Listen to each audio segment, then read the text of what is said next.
Alright, welcome back, ladies and gentle jammers, to the Chupacabra's lair. I'm your host, Larry, the delectable Chupacabra man, and we're back to showcase some Kickstarter creations here today, talking about the game Rail Theory, which is currently up looking to get funded, and this is a game made under the name of Triconic Studios, made by Kurt and Austin Gantz, and this is a first-person shooting title that is inspired by such games as Dead Space, which is among one of my more favorite titles, although I wasn't quite the biggest fan of what they did in the third game's story. And we are some type of settler, researcher, or miner on an alien world where an outbreak of a strange crystalline entity has happened, and they kill and consume the bodies of the dead, thus turning them into more crystalline demon creatures. And we have to fight our way through them and try to escape this alien world. We're kind of like a colonist on this alien world, although we're definitely on the budget side of things based upon the early graphical design of a lot of the environments. So we're gonna jump in here and check it out here today. Okay, so here we are inside of the game. We spawn into the game in a bit of like a gulch.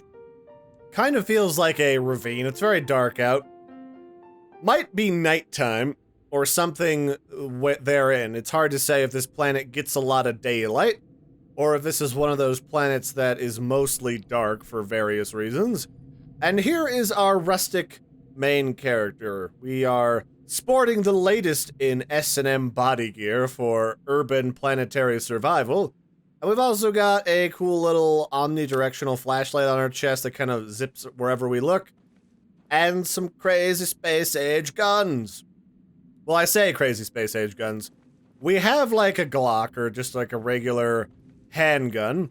We've got a crazy alien gun that shoots laser beams and is powered by crystals that may or may not have things to do with the aliens that want to kill and eat us. And then we have a shotgun, for which we don't have any ammo, which is a little bit awkward. And that is essentially what we have to work with. And I also, first off, right off the bat, I appreciate any developer that gives me a flashlight that I can change to look in closely at things, but also it doesn't constantly run out of battery, which is a really, really obnoxious feature which I think a lot more games can do away with.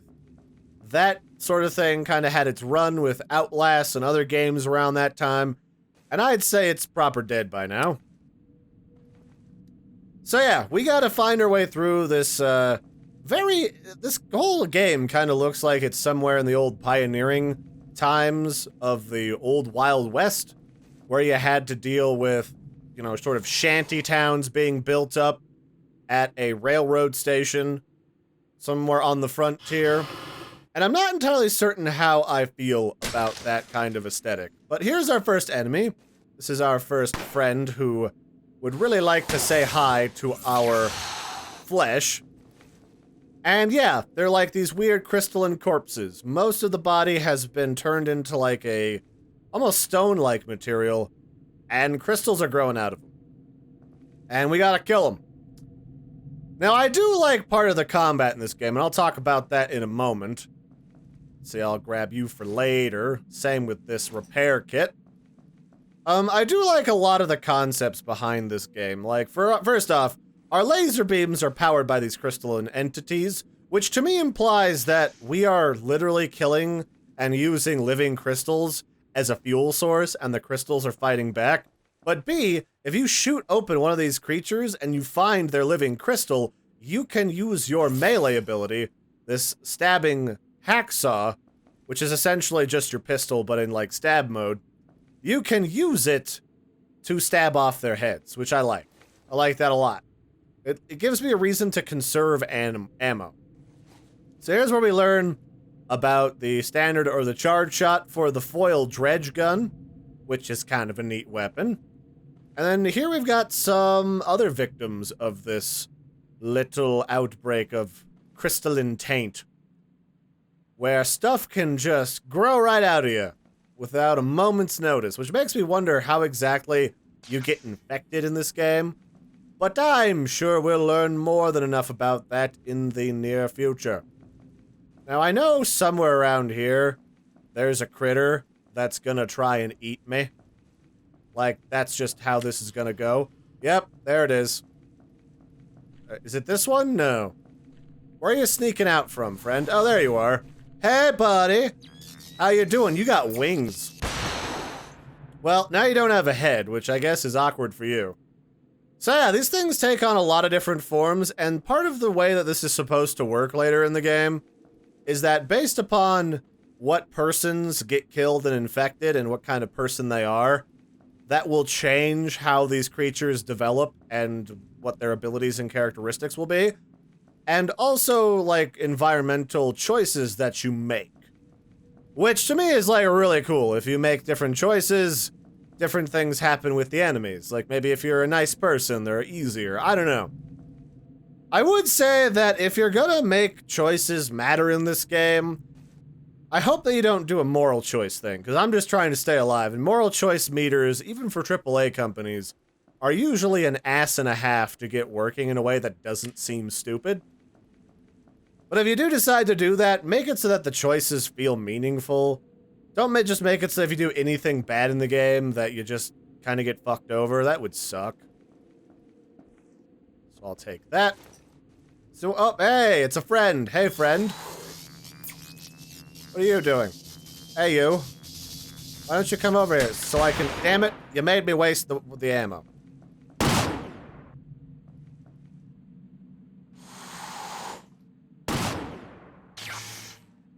No, that's okay. You don't need to do that.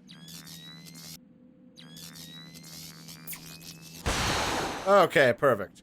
What I'm trying to do is I'm trying to expose the plates in their head, which would allow me to melee them to save some ammo, but that's not always in the cards. But yeah, be careful with the whole choice thing. Make it so that there are choices to be made in this game, that they feel like they mean something. Otherwise, make them just like an aesthetic choice about enemies you're fighting and the challenges that you face, and worry about the rest of that later, because otherwise it's going to be really obnoxious. The other thing I'd like to say is that for a game where you have very cool sci-fi abilities and we're traversing the cosmos, be very careful with how much you do or don't put cool sci-fi shit in these shacks. Because right now, I'll be honest, this game feels like every other... Oh, hi. Feels like every other, like, horror game I've ever played. Where everything just kind of feels like it's some type of old shack fitted together with boards, and it doesn't feel like it really fits the setting here. Like, sure, I understand that not everybody who's gonna go out and explore the galaxy and try to colonize a planet is going to be the richest mofo on the planet, but I think you could do a little bit more with it than this. Did you? Alright, fine. Fall over here and die then.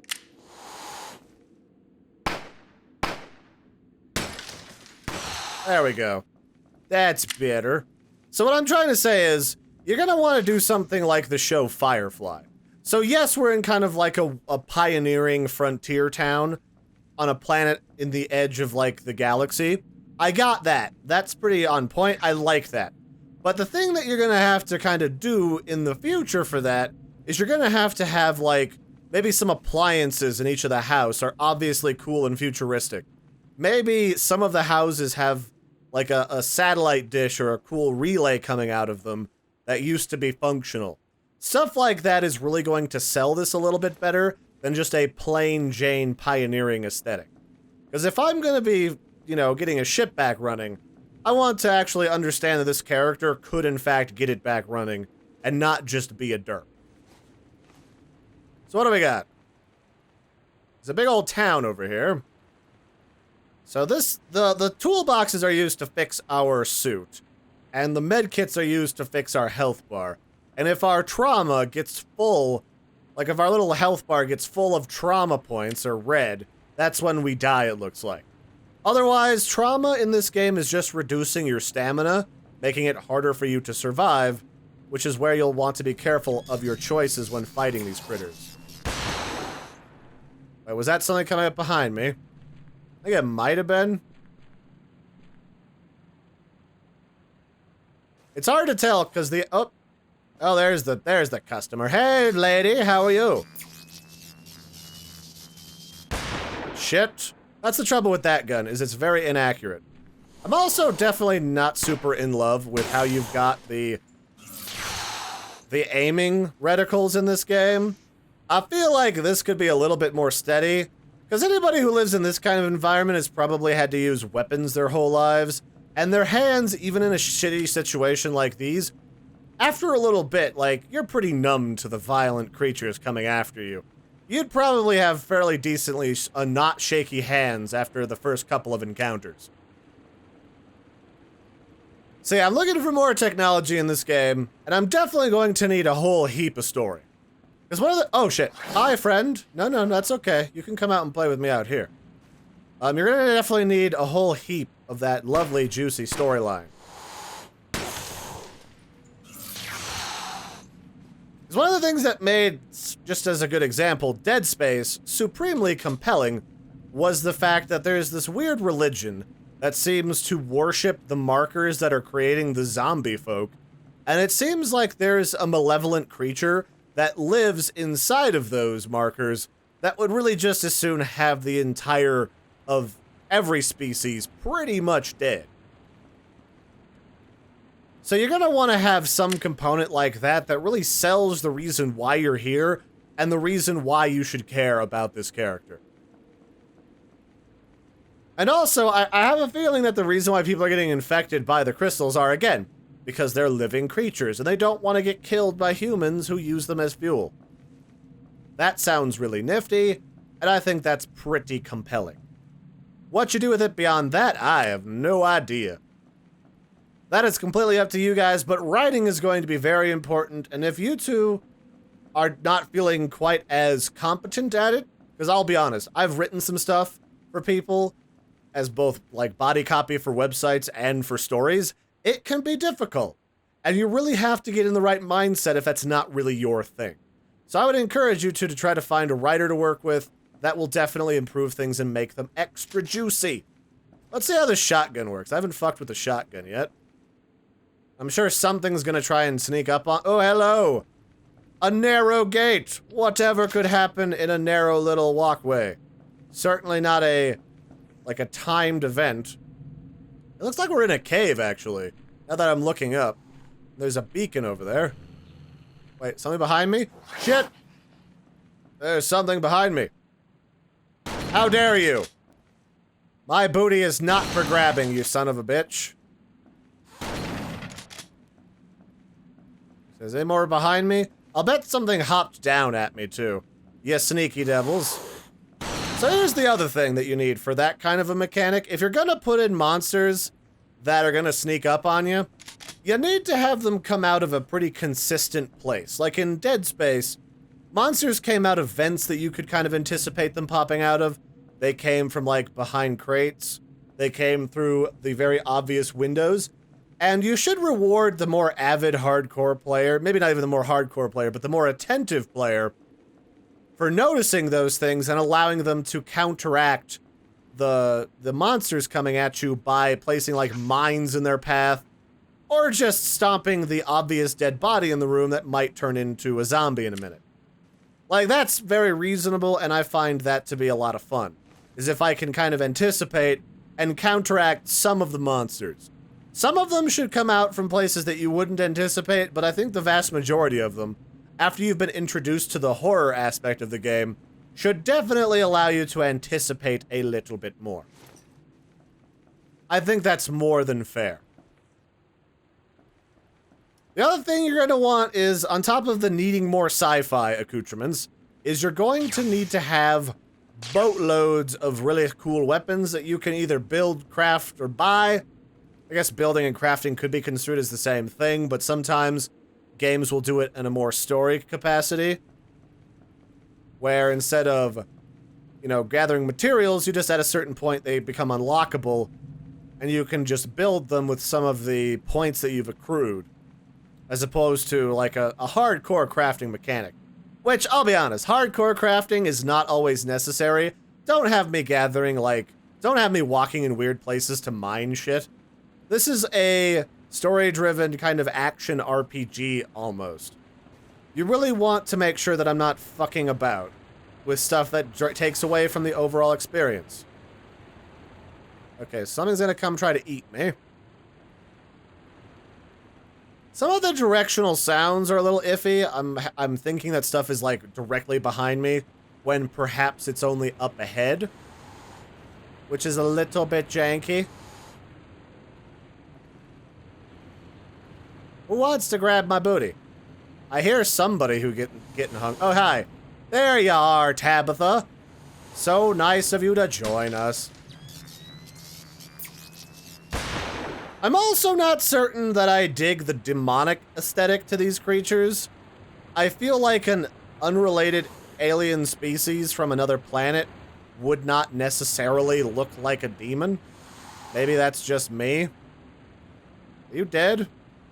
I can't honestly tell if you're dead or not. It's about to not matter, though, because I got a shotgun. So, you know. Yeah, I guess you're dead. If they don't get up after a certain... Okay, let's talk about that, actually.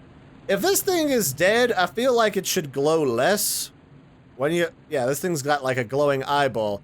I feel like these crystal entities should be more glowy and slightly more ethereal. So it's a little bit more obvious when they're corpsing around. Get out of here, Charlie. You're not my real crystal dad. Alright. What do I have for... Actually, I'm pretty good on health kits and, like, ammo in general, so I don't really have to worry. The only thing I don't have ammo for is the shotgun. Shotguns in pioneering areas are pretty multi-purpose and very useful. I feel like that would be a lot of, like, ammo for a shotgun. Maybe more so than the handgun, even. But I also recognize that shotguns are like the solve all immediate problems now type weapon. And there's usually not a reason to give you a shit ton of ammo for that. What? Okay. Oh, hi, friend. Oh, you're from the trailer. Oh, you're nasty. You're a nasty one. Hey, Barty. You can piss off, both of you. Okay, his armor is very, very thick and juicy. I'm not sure what I'm gonna do about this. Okay, let's reload. Hey, where are you guys all coming from now? Are you all coming back to life, you dicks? Alright, this is oh, good. Oh, good. Yeah, this is a little cheesy.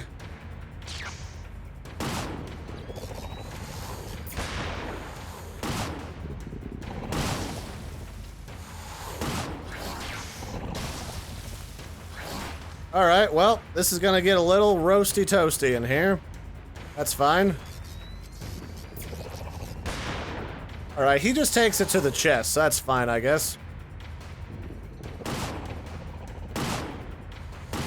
Let's try to take out some of your friends real fast. It should make my life a little easier.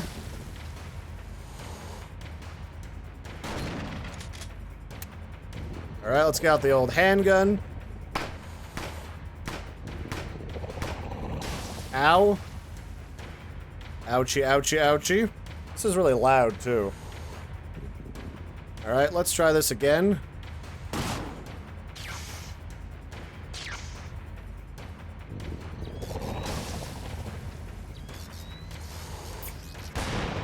Okay, that takes care of you for a sec.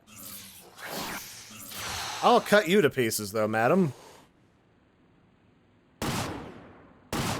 Ah, the ragdolls are back. Oh, I love the ragdolls. They're the best. Oh, and you can kind of... So it looks like your melee weapon does use a little bit of ammo to do stuff. I guess that's kind of neat. Good thing I saved all those heal packs and everything, because that dude's kind of obnoxious. Alright, so that's a cool way to introduce a new enemy with a little kind of sequence there. I feel like these areas are a little bit artificially narrow.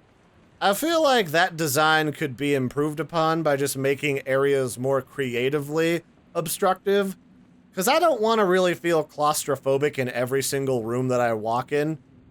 Because if you've got plenty of time to build out a nice little house to hide and live in, I feel like you'd make it a little bit taller.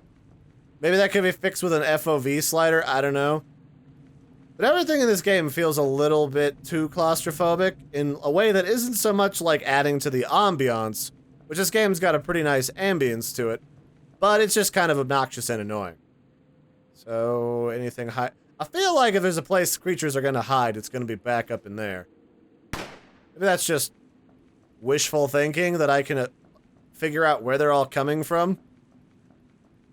But who knows? So we're going up on a new area here. It looks like a cool glowy mushroom area.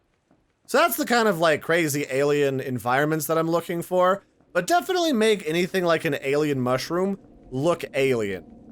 You feel me? Looking alien is kind of the important part here of making a game in an alien environment.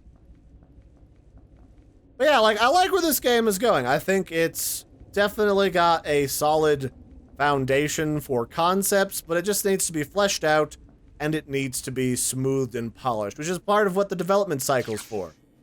Now, let's talk brass tacks for a minute.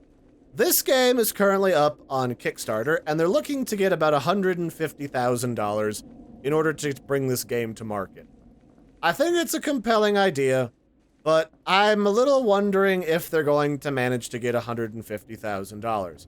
I know games that had a lot more polish and they were just about finished that could barely get, you know, $20,000, $30,000, $50,000. So you always have to be sort of careful with how much you're looking for, because you might be setting yourself up for disappointment.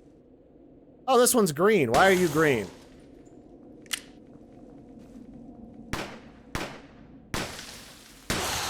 Well, I guess it's about to be discovered why. Maybe you're poisonous or something. Maybe you'll slowly kill me over time.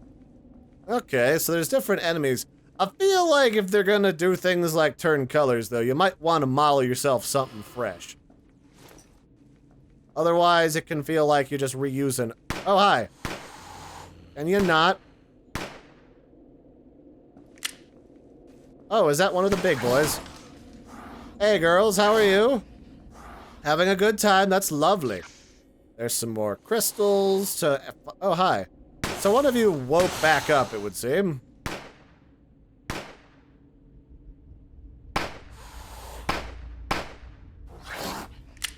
Alright. Fair enough. I don't like having to, like, slowly reload a melee weapon, though. I'll be completely honest. That is kind of obnoxious.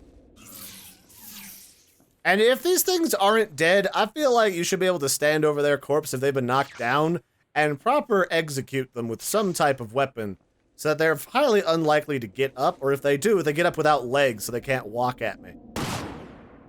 So I guess you're proper dead now. That's probably good. So yeah, like, I like the concept. I don't know if we're gonna get $150,000 though. Not because this game's, like, bad and I don't think they deserve it, but at the same time, that's a lot of money. And the trend has been people ponying up less cash for broader game concepts, and only ponying up a little bit of cash if it looks like they've got a higher level of refinement. Why is the music... Oh, you're fresh and juicy.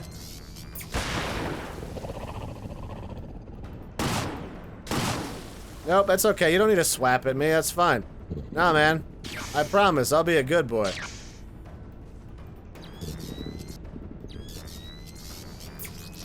You don't need your head. Don't be that way. Ow. Alright, well, I think this is probably where we're going to leave off for this one.